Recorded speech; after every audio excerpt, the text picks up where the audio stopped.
രാജസ്ഥാനിൽ കർഷക സമരത്തിന് നേരെ പോലീസിന്റെ വെടിവയ്പ്. സമാധാനപരമായി സമരം നടത്തിയ കർഷകർക്ക് നേരെയാണ് പോലീസ് വെടിവെച്ചത്. കിസാൻ സഭാ നേതാവ് അമ്രാറാം പ്രസംഗിച്ചുകൊണ്ടിരിക്കുമ്പോഴായിരുന്നു പോലീസ് ആക്രമണം. ജയ്പൂർ ജില്ലയിലെ ചോമുവിനടുത്ത് അനധികൃതമായി സ്ഥിതി ചെയ്യുന്ന ടോൾ പ്ലാസ പൂട്ടണമെന്നാവശ്യപ്പെട്ട് കഴിഞ്ഞ 22 ദിവസമായി അഖിലേന്ത്യാ കിസാൻ സഭ സമരത്തിലാണ്. ടോൾ പ്ലാസ അനധികൃതമായാണ് പ്രവർത്തിക്കുന്നതെന്നാണ് സമരക്കാരുടെ നിലപാട്. സമരത്തെ അഭിസംബോധന ചെയ്ത് അഖിലേന്ത്യാ കിസാൻ സഭ വൈസ് പ്രസിഡന്റ് അമ്രാറാം പ്രസംഗിക്കുമ്പോഴായിരുന്നു പോലീസിന്റെ വെടിവെപ്പ്. യാതൊരു പ്രകോപനവുമില്ലാതെയായിരുന്നു പോലീസ് സമരത്തിന് നേരായി ഗ്രനേഡും ടിയർ ഗ്യാസും പ്രയോഗിച്ചതെന്ന് നേതാക്കൾ ആരോപിച്ചു. പോലീസ് അക്രമത്തിൽ അമ്രാറാം ഉൾപ്പെടെ 12 പേർക്ക് പരിക്കേറ്റു. അറസ്റ്റ് ചെയ്ത അമ്രാറാമിനെ സമോദ് പോലീസ് സബ് ഡിവിഷണൽ മജിസ്ട്രേറ്റിനു മുന്നിൽ ഹാജരാക്കി. അതേസമയം അറസ്റ്റ് ചെയ്ത തങ്ങളുടെ നേതാക്കളെ നിരുപാധികം വിട്ടയക്കണമെന്നാവശ്യപ്പെട്ട് കർഷകർ ജില്ലാ കളക്ടറേറ്റ് ഉപരോധിക്കുകയാണ്. കർഷക സമരങ്ങളെ അടിച്ചമർത്തുന്ന രാജസ്ഥാൻ സർക്കാരിന്റെ നടപടിയിൽ CPIM പോളിറ്റ് ബ്യൂറോ ശക്തമായ പ്രതിഷേധം രേഖപ്പെടുത്തി. രാജസ്ഥാനിലെ കർഷക സമരങ്ങൾക്ക് നേതൃത്വം കൊടുക്കുന്ന കിസാൻ സഭ നേതാക്കളെ വസുന്ധര രാജ സർക്കാർ അടിച്ചമർത്തുകയാണെന്ന ആരോപണം ശരിവയ്ക്കുന്നതാണ് രാജസ്ഥാൻ സർക്കാരിന്റെ പുതിയ നടപടി. News desk. SC/ST നിയമ ഭേദഗതിയിൽ പ്രതിഷേധിച്ചുള്ള ഭാരത് ബന്ദിൽ ഉത്തരേന്ത്യൻ സംസ്ഥാനങ്ങളിൽ വ്യാപകമായ ആക്രമണം. രാജസ്ഥാനിലും ഉത്തർപ്രദേശിലും സമര അനുകൂലികൾ പോലീസ് സ്റ്റേഷന് തീയിട്ടു. പോലീസ് വെടിവയ്പിൽ 4 പേർ മരിച്ചു. രാജസ്ഥാനിലും മധ്യപ്രദേശിലും കേന്ദ്രസേനയെ വിന്യസിച്ചു. അതേസമയം പുനഃപരിശോധനാ ഹർജി അടിയന്തരമായി പരിഗണിക്കേണ്ട സാഹചര്യമില്ല എന്ന് ചീഫ് ജസ്റ്റിസ്. വിഷ്ണു വിവരങ്ങൾ നൽകും. വിഷ്ണു, എന്താണ് നിലവിലെ സ്ഥിതി? അരുൺ, ഇതുവരെ സ്ഥിതിഗതികൾ ഉത്തരേന്ത്യയിൽ സാധാരണഗതിയിലേക്ക് എത്തിയിട്ടില്ല. റിപ്പോർട്ട് പ്രകാരം അക്രമം കൂടുതൽ ശക്തമാകുമെന്നാണ് ഇപ്പോൾ ഒരു കേന്ദ്ര ഇന്റലിജൻസ് ഒരു റിപ്പോർട്ട് നൽകിയിരിക്കുന്നത്. ഇത് പ്രകാരം ഇപ്പോൾ രാജസ്ഥാനിലും കേന്ദ്രസേനയെ വിന്യസിച്ചിരിക്കുകയാണ്. ഇപ്പോൾ പഞ്ചാബ് സർക്കാരും കേന്ദ്രസേനയുടെ സഹായം ആവശ്യപ്പെട്ടിട്ടുണ്ട്. എന്ത് തന്നെയായാലും ഇപ്പോൾ കേന്ദ്ര സർക്കാരിനെതിരെയും സുപ്രീം കോടതിയുടെ ആ ഒരു നിയമ ഭേദഗതിക്കെതിരെയും ഇന്ന് രാവിലെ മുതൽ വലിയൊരു അക്രമത്തിലേക്ക് ചെന്നെത്തിയത്. ഇതുവരെ പോലീസുമായി നടന്ന ഏറ്റുമുട്ടലിൽ 7 പേരാണ് മരിച്ചത്. നിരവധി പേർ പരിക്കേറ്റ് ഗുരുതരമായ അവസ്ഥയിലും തുടരുന്ന ഒരു സാഹചര്യമാണ്. ട്രെയിൻ ഗതാഗതം അടക്കം താറുമാറായിരിക്കുന്ന ഒരു സാഹചര്യമുണ്ട്. ഇപ്പോൾ വ്യാപക ആക്രമണം നടന്നു എന്ന് പറയാൻ കഴിയുന്നത് BJP സർക്കാർ ഭരിക്കുന്ന സംസ്ഥാനങ്ങളിലാണ്. ഈ ഒരു അക്രമം വ്യാപകമാകുന്ന സാഹചര്യത്തിൽ ഇന്ന് കേന്ദ്ര സർക്കാർ സുപ്രീം കോടതിയിൽ ഒരു പുനഃപരിശോധനാ ഹർജി നൽകിയിരുന്നു. അതിനുശേഷം കേന്ദ്ര സർക്കാർ പറഞ്ഞ ഒരു വാദം, ഇവരുടെ വികാരം മാനിച്ച് ഞങ്ങൾ പുനഃപരിശോധന ഹർജി കൊടുക്കാൻ തയ്യാറായിട്ടുണ്ട്. അതുകൊണ്ട് നിങ്ങൾ അക്രമം അവസാനിപ്പിക്കണം. ഏറ്റവും കൂടുതൽ ദളിത് MPമാരുള്ള ഒരു സംഘടനയാണ് NDA സർക്കാർ. അതുകൊണ്ട് തന്നെ ഇവരുടെ വികാരം തങ്ങൾക്ക് മനസ്സിലാകും എന്നെല്ലാം തരത്തിലുള്ള വാദങ്ങൾ കേന്ദ്ര സർക്കാർ മുന്നോട്ട് വെച്ചിരുന്നു. എന്നാൽ ദളിത് സംഘടനകൾ ഇതിനെയെല്ലാം പാടെ തെള്ളിക്കളയുന്ന ഒരു നിലപാടാണ് സ്വീകരിച്ചത്. ദളിത് സംഘടനകൾ ഇന്ന് തിരിച്ച് ഇതിനൊരു മറുപടി പറഞ്ഞത് ഇവർക്ക് കേന്ദ്ര സർക്കാരിൽ വിശ്വാസമില്ല, കേന്ദ്ര സർക്കാർ നൽകിയ പുനഃപരിശോധനയില്ല എന്ന് തന്നെയാണ് അവരും ഇപ്പോൾ വിഷ്ണുവാണ് വിവരങ്ങൾ നൽകിയത് ദില്ലിയിൽ നിന്ന്. ജഡ്ജി BH ലോയുടെ പോസ്റ്റ്മോർട്ടത്തിൽ കൃത്രിമം നടന്നതായി വെളിപ്പെടുത്തൽ. മഹാരാഷ്ട്രയിലെ BJP നേതാവും മന്ത്രിയുമായ സുധീർ മഗന്തിവാറിന്റെ നിർദ്ദേശപ്രകാരം ഭാര്യ സഹോദരനായ ഡോക്ടർ മകരന്ദ് വ്യവഹാരയുടെ നേതൃത്വത്തിലാണ് പോസ്റ്റ്മോർട്ടം നടത്തിയത് എന്ന് ദേശീയ മാധ്യമമായ കാരവാൻ മാഗസിൻ റിപ്പോർട്ട് ചെയ്തു. CBI പ്രത്യേക കോടതി ജഡ്ജി ലോയയുടെ മരണത്തിൽ ദുരൂഹതയുണ്ടെന്ന വാദത്തിന് ശക്തിയേകുന്ന നിർണായക വെളിപ്പെടുത്തലാണ് ഇപ്പോൾ പുറത്തുവന്നിരിക്കുന്നത്. മഹാരാഷ്ട്രയിലെ BJP നേതാവും മന്ത്രിയുമായ സുധീർ മഗന്തിവാറിന്റെ നിർദ്ദേശപ്രകാരം ഭാര്യ സഹോദരനായ ഡോക്ടർ മകരന്ദ് വ്യവഹാരയുടെ നേതൃത്വത്തിലാണ് പോസ്റ്റ്മോർട്ടം നടത്തിയതെന്ന് ദേശീയ മാധ്യമമായ കാരവാൻ മാഗസിൻ റിപ്പോർട്ട് ചെയ്തു. ഔദ്യോഗികമായ റെക്കോർഡുകളിൽ ഡോക്ടർ NK തുംറാമായിരുന്നു പോസ്റ്റ്മോർട്ടം നടത്തിയത്. എന്നാൽ ഡോക്ടർ മകരന്ദ് വ്യവഹാരയുടെ നേതൃത്വത്തിലായിരുന്നു പോസ്റ്റ്മോർട്ടം നടന്നതെന്ന ഞെട്ടിക്കുന്ന വെളിപ്പെടുത്തലാണ് കാരവാൻ മാഗസിൻ പുറത്തുവിട്ടിരിക്കുന്നത്. രാഷ്ട്രീയ ബന്ധങ്ങൾ ഉപയോഗിച്ച് ജോലിസ്ഥലങ്ങളിൽ കൂടുതൽ അധികാരം ഉപയോഗിക്കുന്ന ആളാണ് ഡോക്ടർ വ്യവഹാരെ. ജഡ്ജി ലോയയുടെ പോസ്റ്റ്മോർട്ടത്തിൽ വ്യവഹാരെ പ്രത്യേക താൽപര്യം കാണിച്ചിരുന്നതായും കാരവാൻ മാഗസിൻ പറയുന്നു. News desk, people TV. Palakkad Noorani ക്ഷേത്രക്കുളത്തിൽ കുളിക്കാനിറങ്ങിയ 2 കുട്ടികൾ മുങ്ങി മരിച്ചു. നൂറണി 1-ാം തെരുവിലെ രമേശന്റെ മകൻ സൂരജ്, 2-ാം തെരുവിലെ രാജുവിന്റെ മകൻ ഭരത് എന്നിവരാണ് മരിച്ചത്. അഗ്രഹാര തെരുവിലെ അയ്യപ്പൻ കോവിലിന് സമീപമുള്ള കുളത്തിൽ കുളിക്കാൻ ഇറങ്ങിയപ്പോഴാണ് അപകടമുണ്ടായത്. സിജു കണ്ണൻ വിവരങ്ങൾ നൽകും. സിജു, എന്തായിരുന്നു യഥാർത്ഥത്തിൽ സംഭവിച്ചത്? നേരം പാലക്കാട് നൂറണിയിലാണ് അപകടമുണ്ടായത്. ക്ഷേത്രകുളത്തിൽ കുളിക്കാനിറങ്ങിയ 2 കുട്ടികൾ മുങ്ങി മരിക്കുകയായിരുന്നു. നൂറണി 1-ാം തെരുവിലെ രമേശിന്റെ മകൻ സൂരജ്, 2-ാം തെരുവിലെ രാജുവിന്റെ മകൻ ഭരത് എന്നിവരാണ് മരിച്ചത്. അഗ്രഹാര തെരുവിലെ അയ്യപ്പൻ കോവിലിന് സമീപമുള്ള ക്ഷേത്രത്തിൽ ഇവരുൾപ്പെടെ 4 കുട്ടികൾ കുളിക്കാനിറങ്ങുകയായിരുന്നു. ഇതിനിടെയായിരുന്നു ഇവർ ക്ഷേത്രത്തിൽ മുങ്ങിത്താണത്. ഇവരോടൊപ്പം ഉണ്ടായിരുന്ന 2 പേർ നീന്തി രക്ഷപ്പെട്ടു. സംഭവം പറഞ്ഞ് ഫയർഫോഴ്സും നാട്ടുകാരും ഉൾപ്പെടെയുള്ളവർ എത്തി രക്ഷാപ്രവർത്തനം നടത്തിയിരുന്നു. ഇവരെ പിന്നീട് കണ്ടെത്തി ആശുപത്രിയിൽ എത്തിച്ചെങ്കിലും ജീവൻ രക്ഷിക്കാൻ കഴിഞ്ഞിരുന്നില്ല. സൂരജ് പാലക്കാട് ബിഗ് ബസാർ സ്കൂളിലെ 9-ാം ക്ലാസ് വിദ്യാർത്ഥിയും ഭരത് കർണകിയമ്മൻ സ്കൂളിൽ 10-ാം തരം വിദ്യാർത്ഥിയുമായിരുന്നു. അരുൺ. സിജു കണ്ണൻ വിവരങ്ങൾ നൽകിയത്. സന്തോഷ് ട്രോഫി നേടി 6-ാം തമ്പുരാക്കന്മാരായി മടങ്ങിയെത്തിയ കേരള ഫുട്ബോൾ ടീമിന് ജന്മനാട്ടിൽ പ്രൗഢോജ്വലമായ സ്വീകരണം ഒരുക്കി കേരളം. മന്ത്രി കെ ടി ജലീൽ, എറണാകുളം ജില്ലാ കളക്ടർ, വിവിധ ജനപ്രതിനിധികൾ എന്നിവർ നേരിട്ടെത്തിയാണ് കേരളത്തിന്റെ കൗമാരപ്പടയെ സ്വീകരിച്ചത്. തുടർന്ന് ഇന്റർനാഷണൽ സ്റ്റേഡിയത്തിൽ KFAയും ഫുട്ബോൾ താരങ്ങൾക്കായി സ്വീകരണം ഒരുക്കി. ആവേശം വാനോളം ഉയർത്തിയാണ് പ്രിയ താരങ്ങളെ ജന്മനാട് വരവേറ്റത്. വാദ്യഘോഷ അകമ്പടിയോടെ 100 കണക്കിന് ആളുകളാണ് കേരളത്തിന്റെ കൗമാരപ്പടയെ ഒരു നോക്ക് കാണാനെത്തിയത്. ഇതുപോലൊരു ടൈ ബ്രേക്കറിൽ കണ്ണീരിൽ കുതിർന്ന് കയ്യെത്തും ദൂരത്ത് സന്തോഷ് ട്രോഫി എന്ന സ്വപ്നം വീണുടഞ്ഞപ്പോൾ കരുതിയ പകയാണ് തോൽവി എന്തെന്നറിയാതെ 29 വർഷത്തിനിപ്പുറം കൗമാരം മധുരമായി വീട്ടിയത്. താരങ്ങളുടെ ഉറ്റവരും കൂട്ടുകാരുമായി നിരവധി ആളുകൾ കൊച്ചിയിലെത്തിയിരുന്നു. ക്യാപ്റ്റൻ രാഹുലിന്റെ അച്ഛനും അമ്മയ്ക്കുമൊപ്പം നിരവധി സുഹൃത്തുക്കളും കൊച്ചിയിലെത്തി. മധുരവും പൂമാലകളും മുദ്രാവാക്യങ്ങളും ചെണ്ടമേളവും ആവേശം വാനോളം ഉയർത്തി. സന്തോഷാശ്രുക്കൾ സ്വീകരണത്തിന് തിളക്കം പത്തരമാറ്റാക്കി. ഏപ്രിൽ 6-ന് സംസ്ഥാന സർക്കാരും പ്രിയ താരങ്ങൾക്ക് വിരുന്നൊരുക്കുന്നുണ്ട്. കേരള സർക്കാർ എത്ര ആദരവോടുകൂടി ഇതിനെ കാണണമോ അത്രയും ആദരവോടുകൂടി ഇതിനെ കാണും. കളിക്കാർക്ക് എന്താണ് പ്രഖ്യാപിക്കേണ്ടത് എന്ന് വരുന്ന ക്യാബിനറ്റിൽ തീരുമാനിക്കും. വരുന്ന 6-ാം തീയതി തിരുവനന്തപുരം സെൻട്രൽ സ്റ്റേഡിയത്തിൽ വെച്ച് മുഖ്യമന്ത്രിയും മന്ത്രിമാരും പ്രതിപക്ഷ നേതാവും MLA-മാരും എല്ലാം ഉൾപ്പെടുന്ന ഒരു വലിയ ജനകീയമായിട്ടുള്ള റിസപ്ഷൻ നമ്മളുടെ ടീമിന് നൽകുകയാണ്. കൊച്ചി കലൂർ ഇന്റർനാഷണൽ സ്റ്റേഡിയത്തിലാണ് KFA കേരള സന്തോഷ് ട്രോഫി താരങ്ങൾക്ക് സ്വീകരണം ഒരുക്കിയിരിക്കുന്നത്. സാമൂഹിക കായിക രംഗങ്ങളിലെ നിരവധി ആളുകളാണ് KFA ഒരുക്കിയ സ്വീകരണത്തിൽ പങ്കുചേരുന്നത്. News bureau, Kochi.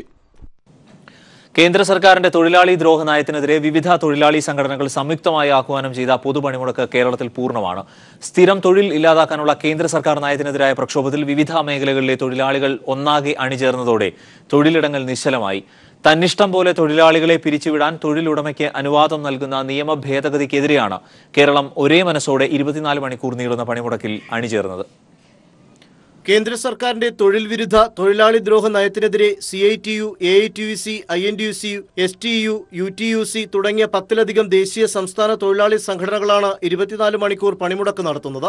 ഞായറാഴ്ച രാത്രി 12-ന് ആരംഭിച്ച പണിമുടക്കിൽ സർക്കാർ ജീവനക്കാരും അധ്യാപകരും പങ്കാളികളായതോടെ സമസ്ത മേഖലയുടെയും പ്രവർത്തനത്തെ അത് സാരമായി ബാധിക്കുകയായിരുന്നു. സ്ഥിരം തൊഴിൽ ഇല്ലാതാക്കുന്ന കേന്ദ്ര സർക്കാർ നയത്തിനെതിരായ പ്രക്ഷോഭത്തിൽ വിവിധ മേഖലകളിലെ തൊഴിലാളികൾ ഒന്നാകെ അണിചേർന്നതോടെ സംസ്ഥാനത്ത് തൊഴിലിടങ്ങൾ നിശ്ചലമായി. തന്നിഷ്ടം പോലെ തൊഴിലാളികളെ പിരിച്ചുവിടാൻ തൊഴിലുടമയ്ക്ക് അനുവാദം നൽകുന്ന നിയമ ഭേദഗതിക്കെതിരെയാണ് കേരളം ഒരേ മനസ്സോടെ 24 മണിക്കൂർ നീളുന്ന പണിമുടക്കിൽ അണിചേർന്നത്. പണിമുടക്കിന്റെ ഭാഗമായി KSRTC സ്വകാര്യ ബസ്സുകൾ നിരത്തിലിറങ്ങിയില്ല. ഇരുചക്ര വാഹനങ്ങളും ചുരുക്കം ചില സ്വകാര്യ വാഹനങ്ങളും മാത്രമാണ് നിരത്തിലോടുന്നത്.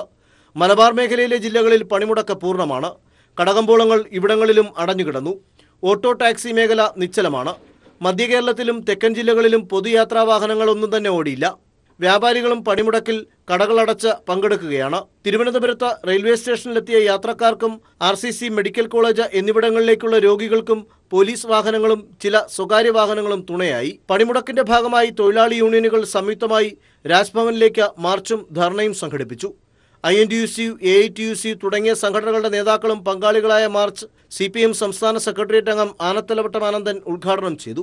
ഫാക്ടറികളിലും പൊതുമേഖലാ സ്ഥാപനങ്ങളിലും ജീവനക്കാർ പണിമുടക്കിലാണ്. ബാങ്ക് ഉൾപ്പെടെയുള്ളവയെയും പണിമുടക്ക് ബാധിച്ചു.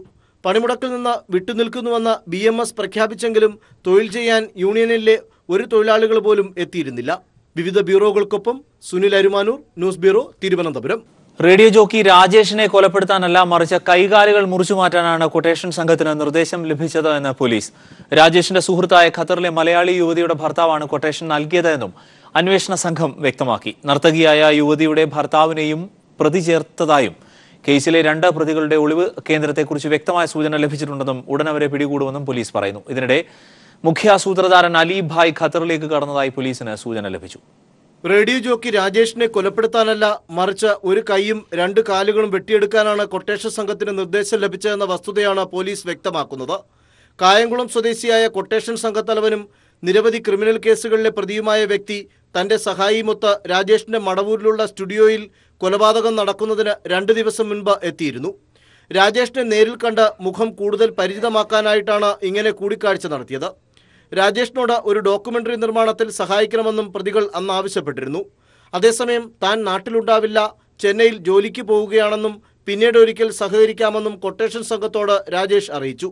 തുടർന്ന് പ്രതികളായ 2 പേരും അവിടെ നിന്ന് മടങ്ങി. ഈ കാര്യങ്ങൾ പോലീസ് നടത്തിയ അന്വേഷണത്തിലാണ് പുറത്തു വന്നിരിക്കുന്നത്. കൂടാതെ ഇതിനുള്ള തെളിവുകളും അന്വേഷണ സംഘത്തിന് ലഭിച്ചിട്ടുണ്ട്. ഡോക്യുമെന്ററിയുടെ പേര് പറഞ്ഞ് മറ്റൊരു സ്ഥലത്ത് കൊണ്ടുപോയി രാജേഷിന്റെ കൈകാലുകൾ വെട്ടിയെടുക്കാനായിരുന്നു കൊട്ടേഷൻ സംഘം പദ്ധതിയിട്ടിരുന്നത്. എന്നാൽ രാജേഷ് സ്ഥലം വിടുമെന്ന് ഉറപ്പായതോടെ സംഘം പ്ലാൻ മാറ്റി. മടവൂരിലെ സ്റ്റുഡിയോയിലെത്തി രാജേഷിനെ വെട്ടിപ്പരിക്കേൽപ്പിക്കുകയായിരുന്നു. കൈപ്പത്തി വെട്ടിമാറ്റിയ പ്രതി കാലുകൾ മുട്ടിന് താഴെ വെച്ച് വെട്ടിനുറുക്കിയ ശേഷം സ്വിഫ്റ്റ് വാഹനത്തിൽ രക്ഷപ്പെടുകയായിരുന്നുവെന്നും പോലീസ് വ്യക്തമാക്കുകയാണ്. രാജേഷിനെ കൊലപ്പെടുത്തുന്ന തരത്തിൽ തലയിലോ കഴുത്തിലോ യാതൊരു മുറിവും രാജേഷിന്റെ ശരീരത്തിൽ ഉണ്ടായിരുന്നില്ല. രക്തം വാർന്നാണ് രാജേഷ് മരിച്ചതെന്നും പോസ്റ്റ്മോർട്ടം റിപ്പോർട്ട് സാക്ഷ്യപ്പെടുത്തുന്നു. കൃത്യസമയത്ത് ആശുപത്രിയിൽ എത്തിച്ചിരുന്നുവെങ്കിൽ രാജേഷ് രക്ഷപ്പെടുമായിരുന്നുവെന്നും പോലീസ് പറയുന്നുണ്ട്. അതേസമയം കൊട്ടേഷൻ നൽകിയ ഖത്തറിലെ മലയാളി യുവതിയുടെ ഭർത്താവിനെ പിടികൂടാനുള്ള തയ്യാറെടുപ്പിലാണ് പോലീസ്. ഇതിനിടെ കേസിലെ മുഖ്യ സൂത്രധാരൻ എന്ന് പോലീസ് സംശയിക്കുന്ന അലിഭായി ഖത്തറിലെത്തിയതായി പോലീസിന് വിവരം ലഭിച്ചു. വ്യാജ പാസ്പോർട്ട് ഉപയോഗിച്ചാണ് ഇയാൾ ഖത്തറിലേക്ക് കടന്നതെന്നും പോലീസ് സ്ഥിരീകരിച്ചിട്ടുണ്ട്. കേസിലെ 2 പ്രതികളുടെയും ഒളിത്താവളത്തെക്കുറിച്ച് സൂചന ലഭിച്ചതായും അവരെ ഉടൻ അറസ്റ്റ് ചെയ്യുമെന്നും അന്വേഷണ സംഘം അറിയിച്ചു. Sunil Arimanur, news bureau, Thiruvananthapuram. തുടർച്ചയായ 18ാം ദിവസവും പാർലമെന്റിന്റെ ഇരുസഭകളും സ്തംഭിച്ചു. ആന്ധ്ര വിഷയത്തിലാണ് രാജ്യസഭ പിരിഞ്ഞത്. കാവേരി ബോർഡ് രൂപീകരിക്കണമെന്ന ആവശ്യം ഉന്നയിച്ച് AIADMK ലോക്സഭയും തടസ്സപ്പെടുത്തി. CBSE ചോദ്യപേപ്പർ ചോർച്ചയിൽ കോൺഗ്രസും അടിയന്തര പ്രമേയം നൽകിയിരുന്നു. അതേസമയം ചീഫ് ജസ്റ്റിസിന് എതിരായ ഇംപീച്ച്മെന്റ് നടപടിയിൽ പ്രതിപക്ഷ പാർട്ടികൾ തമ്മിൽ ഇതുവരെ സമവായത്തിൽ എത്തിയില്ല.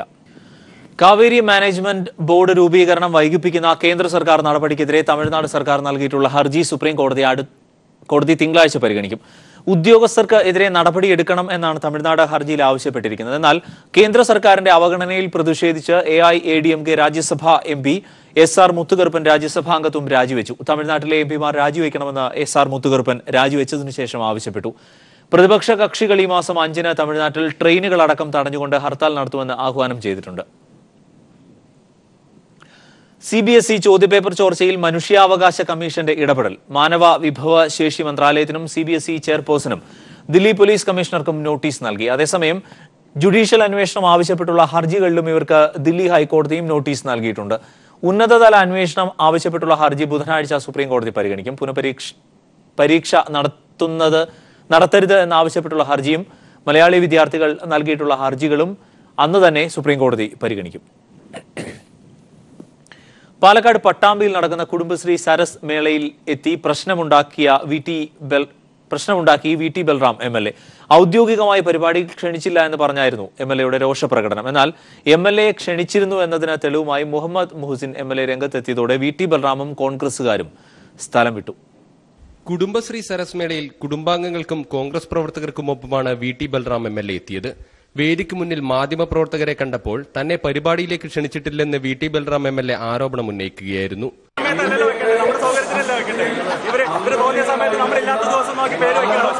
എന്നാൽ സ്ഥലത്തുണ്ടായിരുന്ന Muhammad Muhsin MLA VT ബൽറാമിനടുത്തെത്തി. MLA നേരിട്ട് കണ്ട് താൻ ക്ഷണിച്ചിരുന്നുവെന്ന് തുറന്നു പറഞ്ഞ് MLAയുടെ പേരുള്ള നോട്ടീസ് മാധ്യമങ്ങൾക്ക് മുന്നിൽ തെളിവായി കാണിച്ചു. ഇതോടെ VT ബൽറാം MLAയും കോൺഗ്രസ് പ്രവർത്തകരും സ്ഥലം വിടുകയായിരുന്നു.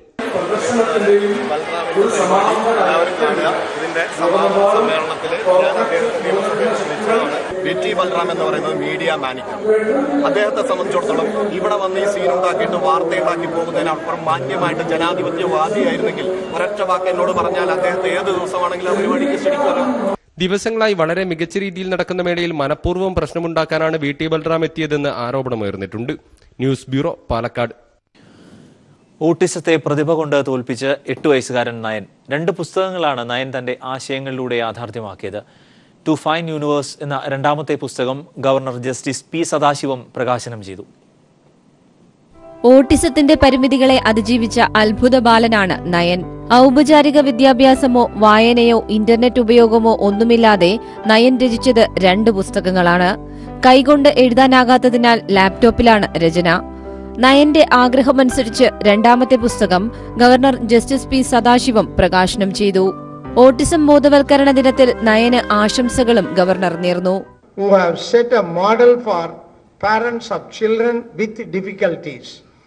I also place on record my appreciation for the interest shown by our district collector Dr. K. Vasuki and writer Professor George Onakur in encouraging our upcoming young writer. ശാസ്ത്രം, തത്വശാസ്ത്രം, ആത്മീയശാസ്ത്രം എന്നിവയെക്കുറിച്ചാണ് പുസ്തകം പ്രതിപാദിക്കുന്നത്. കൊല്ലം പുത്തൂർ സ്വദേശികളായ ശ്യാമനും പ്രിയങ്കയ്ക്കും ജീവിതം സമ്മാനിച്ച വേദനകൾ സന്തോഷമയമാക്കുകയാണ് നയൻ. വെല്ലുവിളികളെ തോൽപ്പിക്കാൻ നയനൊപ്പം നിന്ന മാതാപിതാക്കൾക്ക് സന്തോഷവും അഭിമാനവും മാത്രം. നയന്റെ അമ്മ പ്രിയങ്ക ഒരുപാട് പരിശ്രമിച്ചിട്ടുണ്ട് ഇതിനു വേണ്ടിയിട്ട്. കാര്യം എല്ലായിടത്തും ചെല്ലുമ്പം ഇത്രയും ഡിഫിക്കൽട്ടീസ് ഉള്ള ഒരു കുട്ടിയെ സ്കൂളിലായാലും ട്യൂഷനിലായാലും കൊണ്ട് ചെല്ലുമ്പം ചോദിക്കും എന്ത് ചെയ്യാനാ പൊട്ടനൻ, അങ്ങനെയൊക്കെ ഒരു ഇത് വന്നിട്ടുണ്ട്. പക്ഷേ ദൈവത്തിൻ്റെ അനുഗ്രഹം അതിനുവേണ്ടി ഒരുപാട് അധ്വാനിച്ചിട്ടുണ്ട്. ഇവിടം വരെ എത്താൻ സാധിച്ചിട്ട് ദൈവത്തിന് ഭയങ്കര താങ്ക്സ്. 7ാം വയസ്സിലാണ് നയൻ ആദ്യ പുസ്തകമായ ജേർണി ഓഫ് മൈ സോൾ രചിച്ചത്. ടെലിപ്പതിയിലും കഴിവ് തെളിയിച്ച നയന് 6 ഇന്ത്യൻ ഭാഷകളിലും 4 വിദേശ ഭാഷകളിലും പ്രാവീണ്യമുണ്ട്. ലോകത്തെ ഏറ്റവും പ്രായം കുറഞ്ഞ ഓട്ടിസ്റ്റിക് ചൈൽഡ് ഫിലോസഫർ എന്ന റെക്കോർഡിന് ഉടമ കൂടിയാണ് nine. News bureau, Thiruvananthapuram. Vadakara morphing കേസിൽ അറസ്റ്റിലായ സ്റ്റുഡിയോ ഉടമകളെ കോടതി 14 ദിവസത്തേക്ക് റിമാൻഡ് ചെയ്തു. സതയം സ്റ്റുഡിയോ ഉടമകളായ സതീഷ്, ദിനേശ് എന്നിവരെ അന്വേഷണ സംഘം കോഴിക്കോട് ജില്ലാ അതിർത്തിയായ കുണ്ടുതോടാണ് പിടികൂടിയത്. ഒളിവിൽ കഴിയുന്ന സ്റ്റുഡിയോ ജീവനക്കാരൻ ബിബീഷിനായുള്ള തെരച്ചിൽ ഊർജിതമാക്കി. വടകരയിൽ വിവാഹ വീഡിയോകളിൽ നിന്നും ഫോട്ടോകളിൽ നിന്നും സ്ത്രീകളുടെ ദൃശ്യങ്ങൾ വെട്ടിമാറ്റി അശ്ലീല ചിത്രങ്ങൾക്കൊപ്പം ചേർത്ത് പ്രചരിപ്പിച്ച കേസിലാണ് സ്റ്റുഡിയോ ഉടമകൾ പിടിയിലായത്. കേസെടുത്ത ശേഷം ഒളിവിൽ കഴിയുകയായിരുന്ന സതീഷ്, ദിനേശ് എന്നിവരെ കുണ്ടുതോടുള്ള ഇവരുടെ ബന്ധുവീട്ടിൽ വെച്ച് അന്വേഷണ സംഘം കസ്റ്റഡിയിലെടുക്കുകയായിരുന്നു. പ്രധാന പ്രതി സ്റ്റുഡിയോ ജീവനക്കാരൻ ബിബീഷ് ഒളിവിലാണ്.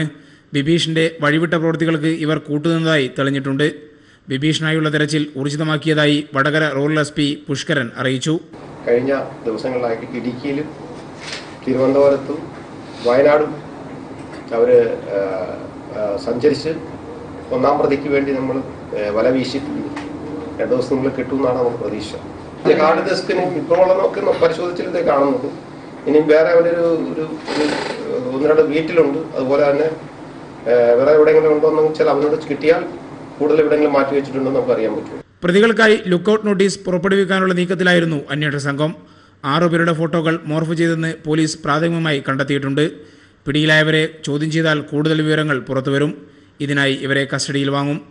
വടകര വനിതാ സെൽ CI ഭാനുമതിയുടെ നേതൃത്വത്തിലുള്ള സംഘമാണ് കേസ് അന്വേഷിക്കുന്നത്. News bureau, Kozhikode. ചലച്ചിത്ര താരം നീരജ് മാധവ് വിവാഹിതനായി. കോഴിക്കോട് നടന്ന ചടങ്ങിൽ സോഫ്റ്റ്വെയർ എഞ്ചിനീയർ ദീപ്തിയുടെ കഴുത്തിൽ നീരജ് താലി ചാർത്തി. ഇരുവരുടെയും സുഹൃത്തുക്കളും കുടുംബാംഗങ്ങളും ചടങ്ങിൽ പങ്കെടുത്തു. നീരജിന്റെയും ദീപ്തിയുടെയും പ്രണയം സഫലമായി. കോഴിക്കോട് നടന്ന ചടങ്ങിൽ നീരജ് മാധവ് ദീപ്തിയുടെ കഴുത്തിൽ താലി ചാർത്തി.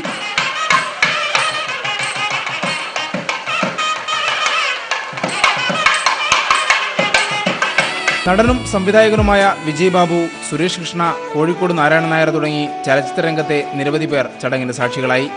ഒപ്പം ഇരുവരുടെയും സുഹൃത്തുക്കളും കുടുംബാംഗങ്ങളും വിവാഹത്തിൽ പങ്കെടുത്തു. Kozhikode Thiruvannur Keezhattathillam doctor K. മാധവന്റെയും ലതയുടെയും മകനാണ് Neeraj. Kozhikode Florican hill road ദീപയിൽ ജനാർദ്ദന്റെയും പത്മയുടെയും മകളാണ് ദീപ്തി. പ്രണയത്തിൽ ആരംഭിച്ച നീരജ് ദീപ്തി ബന്ധം പിന്നീട് ഇരു വീട്ടുകാരും ചേർന്ന് ഉറപ്പിക്കുകയായിരുന്നു. ദീപ്തി ഇൻഫോ പാർക്കിലെ ടാറ്റ കൺസൾട്ടൻസിയിലാണ് ജോലി ചെയ്യുന്നത്. News bureau, Kozhikode.